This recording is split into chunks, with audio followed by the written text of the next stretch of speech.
Bom dia, aluno, boa tarde, boa noite, dependendo do horário aí que você está assistindo essa aula. Aqui quem vos fala é o professor Fábio, do curso Alfa, aquele mesmo que eu já tinha dito em aulas anteriores que não lhe abandona, e estamos aqui trabalhando para provar exatamente o que eu estou falando, tá? Eu estou de volta aqui para continuar nosso curso de Física, nossa parte de Física 3, sendo que essa é a terceira aula, sendo que essa terceira aula ela vai ser levada em consideração as outras aulas que já passaram, 1 e a 2. Essa aula 1 e 2 são aulas de conceitos básicos, são conceitos, apesar de serem chamados de conceitos básicos, são conceitos importantíssimos para o decorrer do nosso curso aqui. Então, lá na aula 1 e na aula 2, a gente falou basicamente desses conceitos básicos. Tá, Fábio, mas e qual seria esses conceitos básicos? É o seguinte, lá a gente começou separando, né, a Física 3 em eletrostática, eletrodinâmica e magnetismo. Eu tinha comentado lá também que essas três partes, elas são embasadas numa grandeza chamada de carga elétrica. Essa carga elétrica é uma grandeza escalar, é uma propriedade da matéria, e no sistema internacional a unidade dessa carga elétrica é o Coulomb. Depois a gente passou para onde estariam essas cargas elétricas, e a gente sabe que as cargas elétricas estão nas partículas elementares, principalmente para nós aqui, prótons e elétrons. Também tinha dito que o modelo atômico que a gente ia levar em consideração, que era aquele modelo mais simples, né, o modelo de Rutherford, apesar de não ser o mais aceito é o de Rutherford-Bohr, mas o de Rutherford já é o suficiente para a gente entender tudo que acontece aqui. A justificativa do porquê os elétrons que são responsáveis pelo eletromagnetismo, porque são eles que têm a massa muito menor do que a dos prótons, e também são eles que estão na eletrosfera, estão distribuídos na eletrosfera, são eles que interagem com o núcleo por intermédio de forças elétricas, e a gente sabe que essa força elétrica ela diminui com o aumento da distância. Isso implica dizer que os elétrons que estão na camada de valência, na última camada da camada eletrônica, da eletrosfera ali, são eles que estão mais suscetíveis a se soltar, justamente porque a interação dele com o núcleo é uma força elétrica, tá?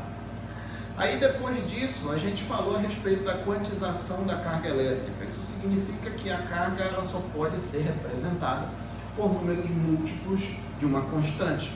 E essa constante é a carga elementar, que vale 1,6 vezes 10 a menos 19, positivo para prótons e negativo para elétrons, tá? Aí depois a gente passou para os corpos eletrizados. Tem três situações para o corpo. Ou ele está eletricamente neutro, o número de elétrons é igual ao número de prótons, ou ele está com carga positiva, o número de prótons é maior do que o número de elétrons, ou ele está com carga negativa, o número de elétrons é maior do que o número de prótons. Independente se ele está com mais elétrons ou menos elétrons, e sempre a gente se refere aos elétrons, se ele está com menos elétrons ou mais elétrons, a gente vai dizer que o corpo está eletrizado. Então o corpo está eletrizado quando o número de elétrons é diferente do que o número de prótons, porque se o número de elétrons for igual ao número de prótons, o corpo está eletricamente neutro, e isso não quer dizer que ele não tenha carga, ele tem sim, só que a soma algébrica de todas as cargas do corpo vai dar exatamente zero. Aí depois disso nós passamos por outro item que são os condutores e os isolantes. Os condutores são aqueles bons condutores de eletricidade, e os isolantes que são aqueles não são bons condutores de eletricidade. Na verdade, os dois materiais, eles conduzem a eletricidade sim. O isolante, apesar de ser chamado de isolante, ele possui uma característica chamada de rigidez elétrica, que representa exatamente o campo elétrico máximo que esse isolante, digamos assim, aguenta. Eu até escrevi isso, que ele resiste, o campo elétrico máximo que ele resiste. A partir do momento que existe essa ruptura dessa rigidez elétrica, esse isolante, que antes era isolante, ele se transforma em condutor, e a corrente elétrica, a eletricidade passa ali como se esse isolante fosse de fato um condutor. tá? Aí depois nós resolvemos alguns exercícios, 5 exercícios, acredito que já tenham sido disponibilizados para vocês aí a lista de exercícios aí nos grupos. E hoje a gente entra de fato na parte de Física 3, nos assuntos, digamos assim, tá?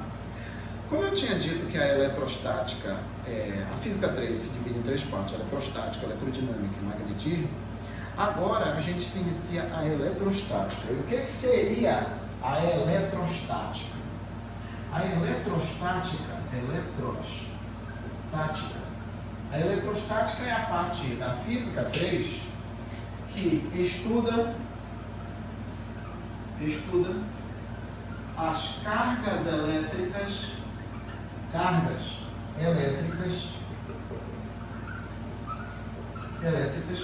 em repouso.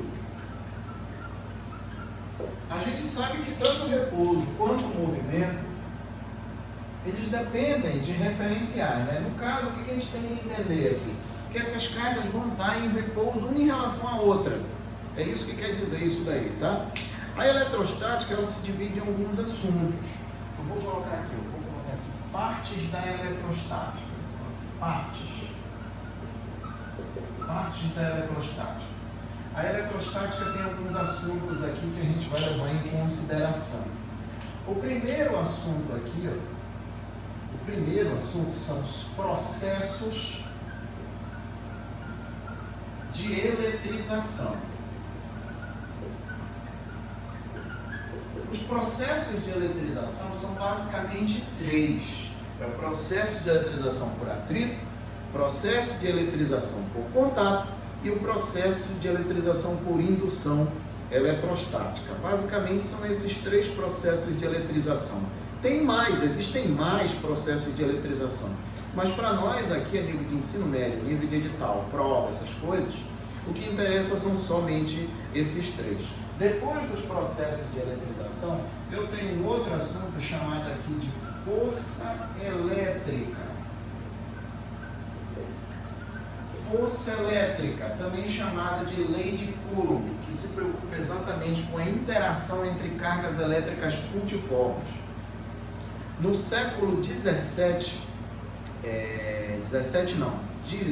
19, esse engenheiro militar chamado Charles Augustin de Coulomb estudou a interação entre cargas elétricas multiformes, a relação entre o produto do módulo das cargas e a distância entre essas cargas, tá? A gente conversa direito isso daqui no assunto força elétrica, daquele que seria o nosso segundo assunto aqui da parte de eletrostática.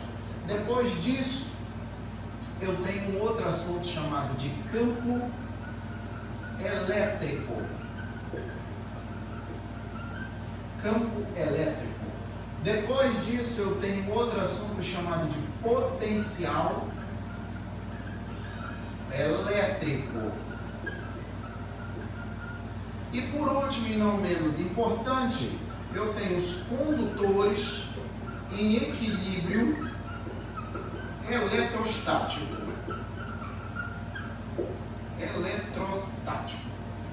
Então aí, são 5 assuntos que constituem a eletrostática, tá?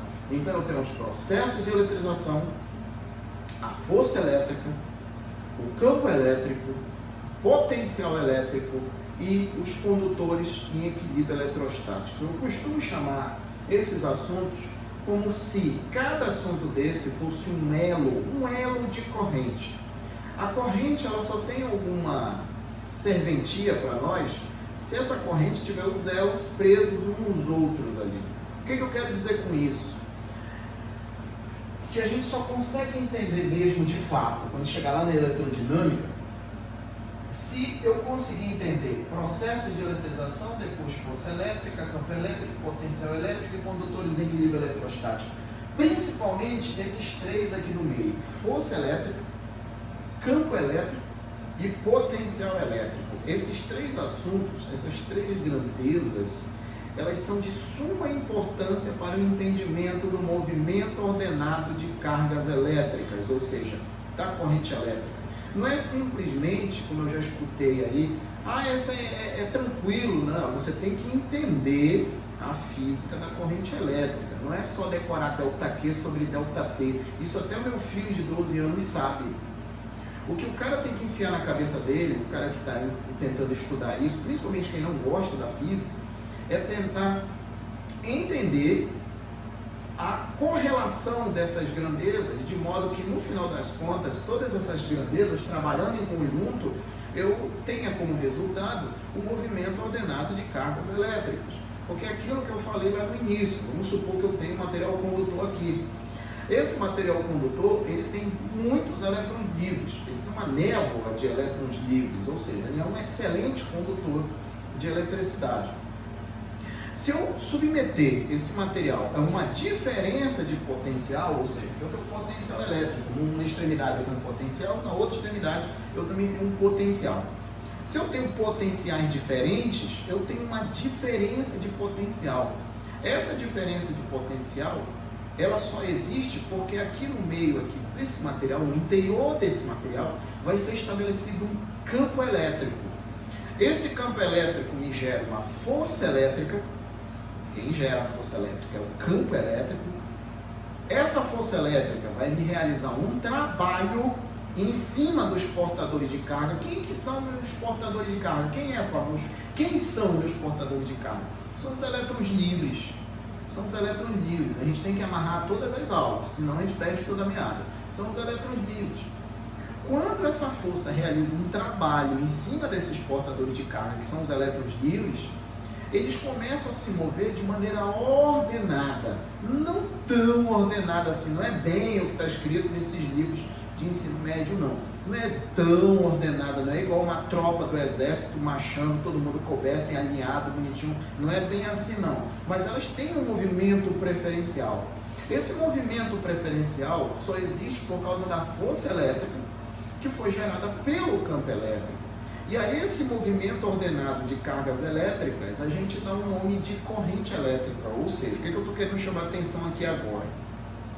É que para a gente entender, para que nós entendamos a física da corrente elétrica, eu tenho que entender, principalmente ali daqueles assuntos ali, principalmente força elétrica, campo elétrico e potencial elétrico.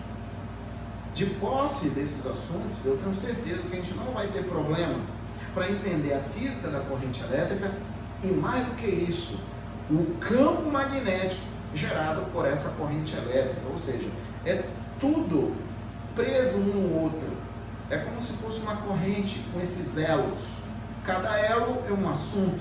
Cada assunto trabalhando um em conjunto com o outro, eu tenho aquele conjunto maior que seria a nossa corrente. Então, isso que é importante aqui, tá?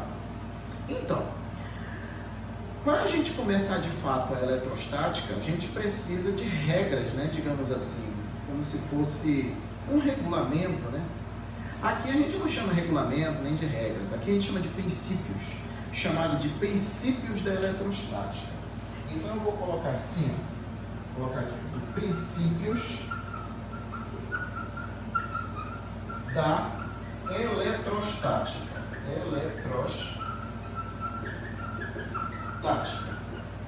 Na verdade, quando a gente lê princípios da eletrostática, eu vou colocar aqui só dois. Tem muitos livros que apresentam só dois princípios da eletrostática. Na verdade, não seriam só dois. Se a gente for pensar bem o objeto como um todo, o assunto física 3 como um todo, os princípios da eletrostática a gente já começou. A gente até terminou em partes, que foram exatamente a parte de conceitos básicos. Aqueles conceitos básicos de besta não tem nada, são básicos, mas de bobos não tem nada, até porque eles vão se arrastar até o final do curso. Eles também são princípios de tudo aqui, não só da eletrostática, como de tudo aqui, tá? Mas basicamente o princípio da eletrostática são dois aqui, são dois. O primeiro, eu vou chamar isso aqui de A, tá? De A. O primeiro é o princípio da atração e repulsão. Princípio da atração e repulsão. O que diz o princípio da atração e repulsão? Bem simples isso daí. O que diz o princípio da atração e repulsão? Que corpos com cargas de sinais iguais, a interação entre eles é de repulsão. Corpos de sinais diferentes, a interação entre eles é de atração. Ou seja, o princípio da atração e repulsão estabelece que a interação entre pares de corpos que têm o mesmo sinal é de repulsão e de pares de corpos que têm sinais diferentes é de atração. Eu vou escrever isso aqui.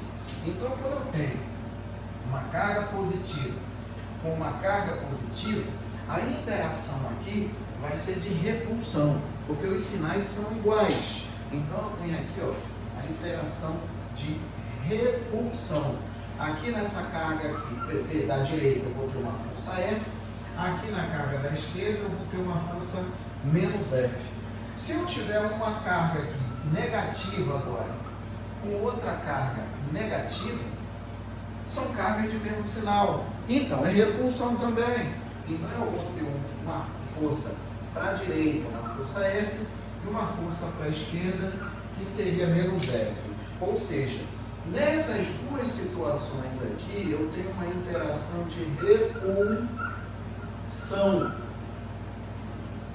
Então, o princípio da eletrostática, chamado de princípio da atração e repulsão, estabelece que corpos de mesmo sinal, seja positivo ou negativo, a interação é de repulsão. E corpos de sinais diferentes, uma positiva aqui com uma negativa aqui, a interação vai ser de quê? Vai ser de atração. Aqui eu tenho uma força apontada para cá, que eu vou chamar de F, e aqui eu tenho outra força que eu vou apontar para cá, que eu vou chamar de menos F. A interação dessas duas cargas aqui é de atração. Então, basicamente, é isso que o princípio da atração e repulsão estabelece. Corpos de mesmo sinal se repelem, corpos de sinais diferentes se atraem, beleza? Já o segundo princípio aqui, que eu vou chamar de B, é o princípio da conservação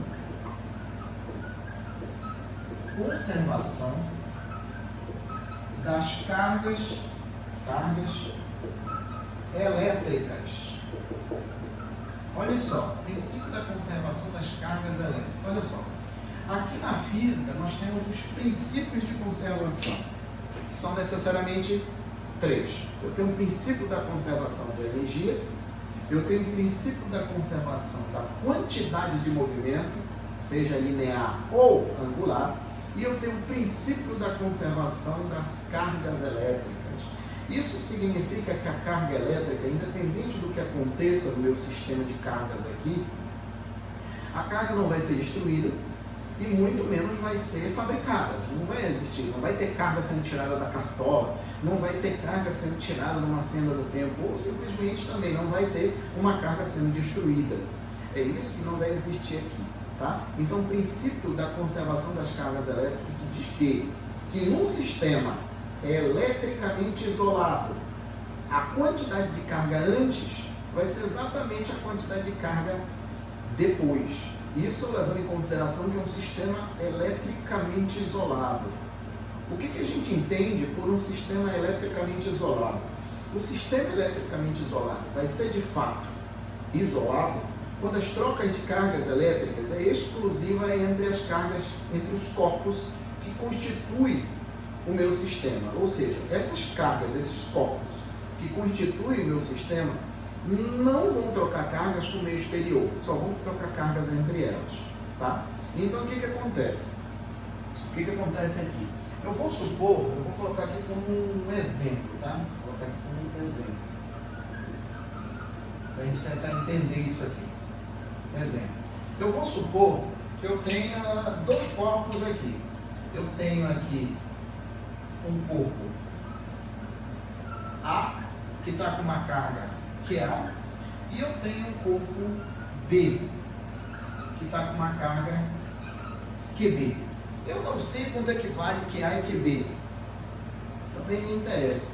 São dois corpos ali, A e B, e o A tem uma carga QA e o B tem uma carga QB.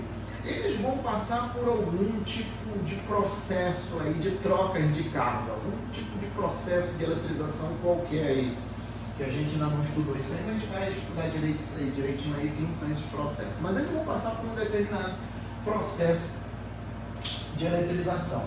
Depois que eles forem passados por esse processo de eletrização, pode ser o contato, por exemplo, eles vão ser afastados. Depois que eles forem afastados aqui, eu botei o A, continua sendo A, e o B continua sendo B. Só que agora o A ele vai ter uma carga QA', e o B vai ter uma carga QB'. A carga deles não vão ser iguais, não. Pode ser que seja, pode ser que não. Mas também não interessa para nós aqui que seja igual ou não. O que interessa aqui é o seguinte: eu tenho aqui o antes, né? Isso daqui seria a situação antes do processo, e aqui seria depois do processo. Isso daqui seria o 1, isso daqui seria o 2. Então aqui na primeira parte, no antes, eu tenho os corpos com a carga QA e carga QB. Aí eles vão passar por um determinado processo aí e vão ser afastados. Isso depois, eles vão ficar com uma carga QA' e uma carga QB'. O que o princípio da conservação das cargas elétricas estabelece? É o seguinte: eu tenho o antes e o depois. Significa que a carga elétrica de A, eu tenho aqui a carga QA mais a carga B vai ser igual a carga QA' mais a carga QB'. Ou seja, aqui no primeiro membro eu tenho o que está acontecendo antes. Então aqui, ó, eu tenho exatamente aqui, ó, o antes. E isso que está aqui, ó, no segundo membro é o depois. É o depois. Então, no primeiro membro eu tenho que A mais QB, no segundo membro eu tenho que A' mais B'. O que o princípio da conservação das cargas elétricas estabelece é que a quantidade de carga antes tem que ser igual à quantidade de carga depois, independente do que aconteça. A soma das cargas sempre vai ser o mesmo valor, independente do que aconteça, tá? Então, disso daqui eu posso até generalizar isso aí, ó, uma quantidade N de corpos. Aqui eu considerei só 2, mas eu poderia considerar 3, 4, 5, 10, 15, 20 corpos aí. Então eu tenho aqui, ó, que a somatória, vou generalizar para lá, eu vou generalizar isso aqui, generalizando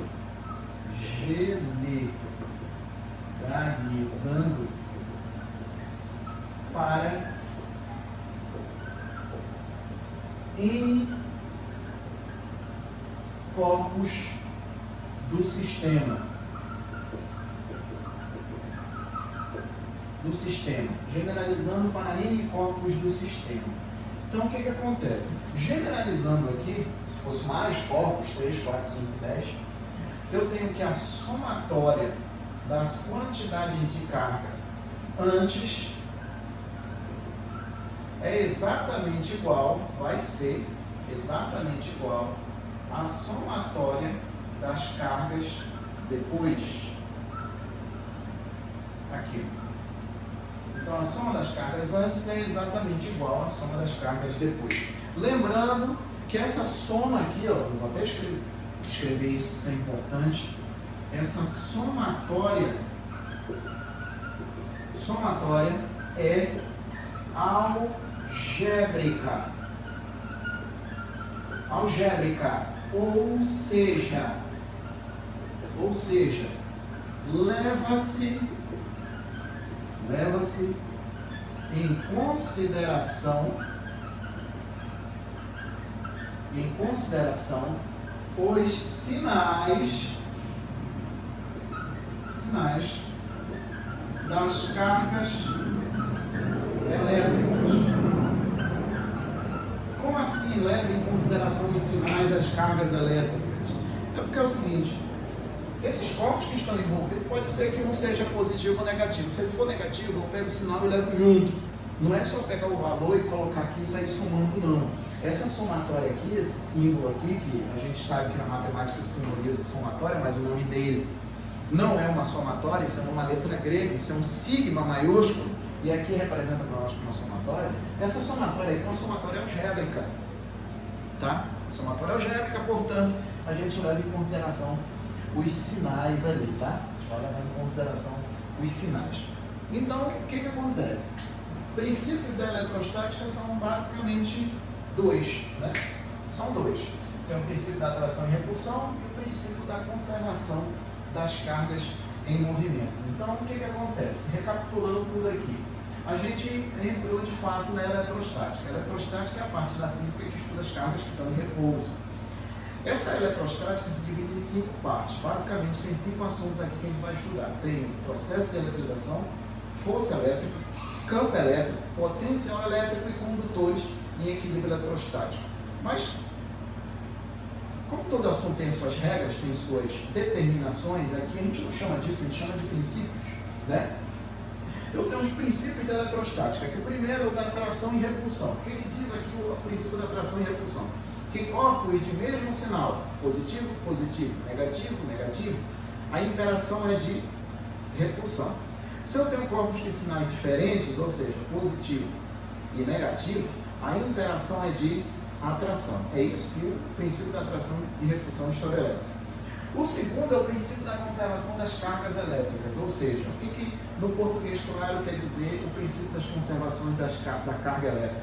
Independente do que aconteça, a carga não vai ser destruída e nem vai ser criada. Ela simplesmente vai ser passada de um corpo para outro por intermédio de quem? Dos elétrons. Dos elétrons. O corpo pode passar de um para o outro, de outro para um, mas a soma total de todos os corpos ali, de todas as cargas de todos os corpos, sempre vai dar o mesmo valor constante. Ou seja, se eu levar em consideração aqui o exemplo que eu coloquei, eu tenho uma situação antes e depois para o mesmo par de corpos aqui.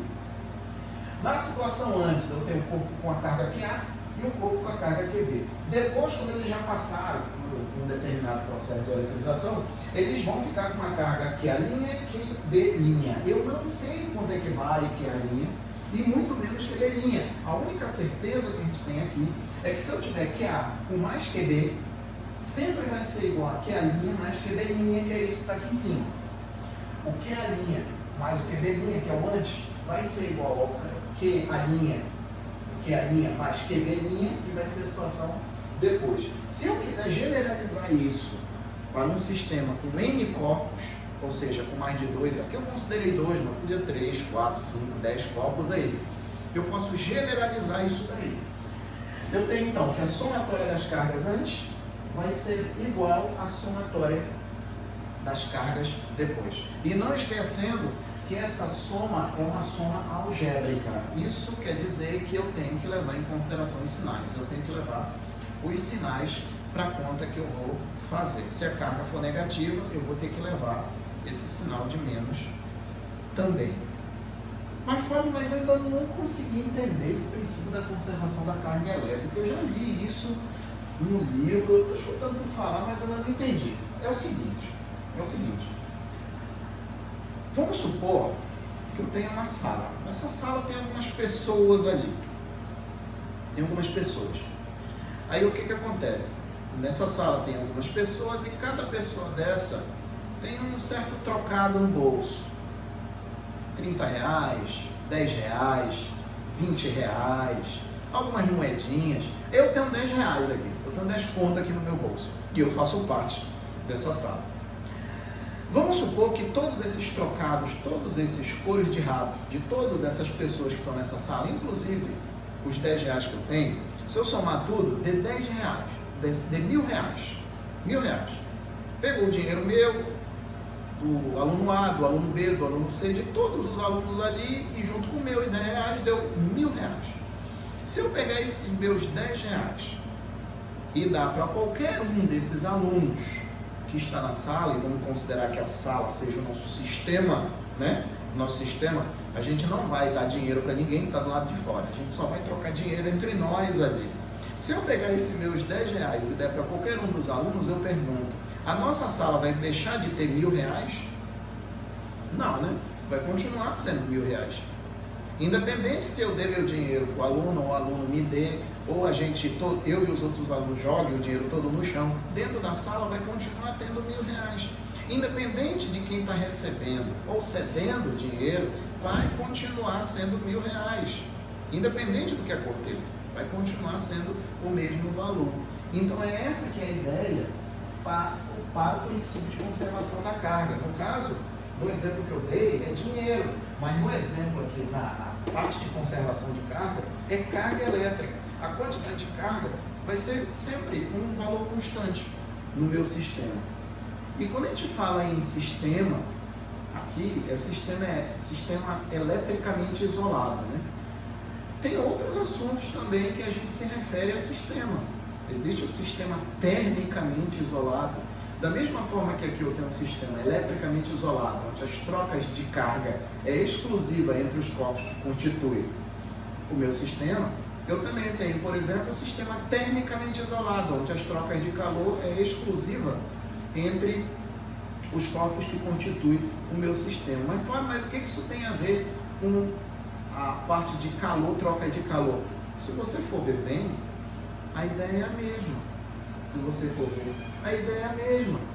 Da mesma forma que no sistema eletricamente isolado tem uma conservação de carga, no sistema termicamente isolado eu tenho conservação de energia. Eu não estou dizendo que carga é igual a energia, eu não estou falando essa besteira, eu estou falando que é a ideia física, a ideia, é isso que eu sempre chamo a atenção.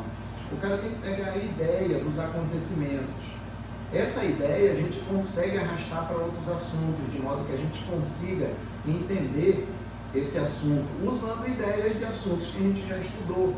Então, por exemplo, se o cara estudou ali as trocas de calor ali na termologia, eu tenho um corpo com temperatura TA, um corpo com a temperatura TB, a temperatura de A é maior do que a de B, de maneira espontânea, o calor vai de onde para onde? Vai de quem tem maior temperatura para quem tem menor temperatura. Aqui a ideia é parecida.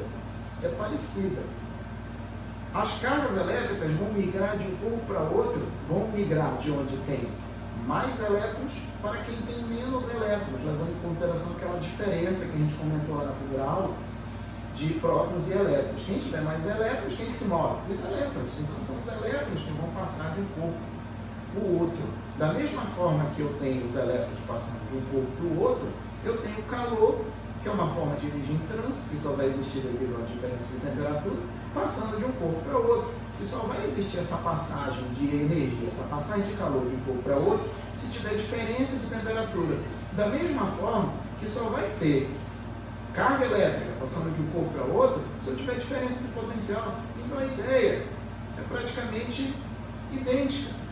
É a ideia que a gente tem que trazer, tá bom?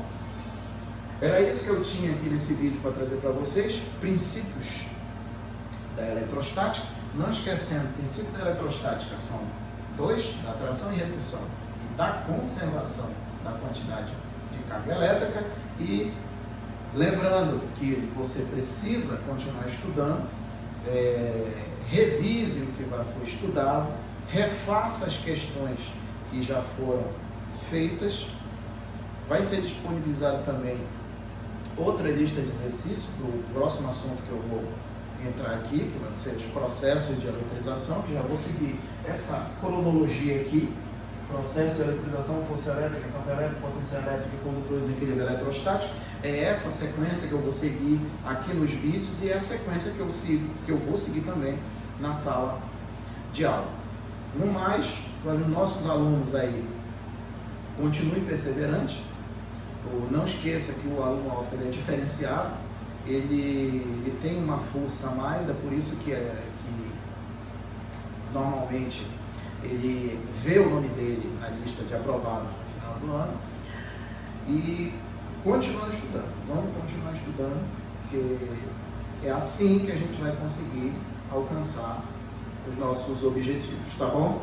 No mais, é isso aí. No próximo vídeo que eu for fazer vai ser para condutores aqui, para processos de eletrização, e a gente se vê aí no próximo vídeo, tá bom? Até mais!